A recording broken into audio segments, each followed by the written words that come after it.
Gandang araw sa inyong lahat. Ako nga pala si Chef Ian. Sa lahat ng mga bata at magulang na rin, atin po ngayon pag-uusapan ng kahalagahan at benepisyo ng pagkain ng gulay. Ano nga ba ang gulay?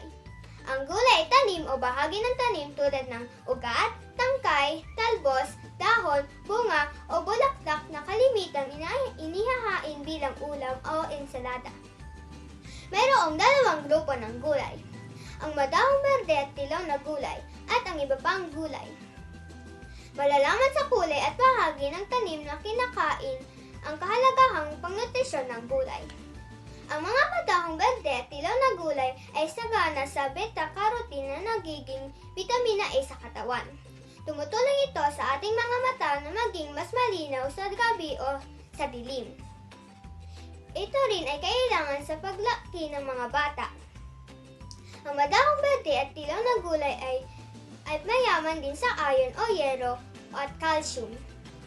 Ang iron ay kailangan para sa mas malusog at nagpulang dugo na tumutulong sa kasiglahan ng katawan. Ang pangalawang grupo ng gulay ay yung iba pang gulay na tumutulong naman sa mas mahusay na panunaw.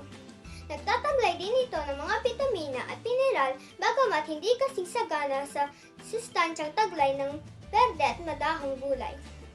Ang mga gulay ay nagtataglay din ng fiber o hibla na siyang tumutulong linisin ang ating bituka para sa regular na pagdumi. Kaya kayo't mga bata, kumain kayo ng mga gulay para maging mas matibay at mas malusog ang ating mga pangangatawan. Hanggang sa muli, bye-bye!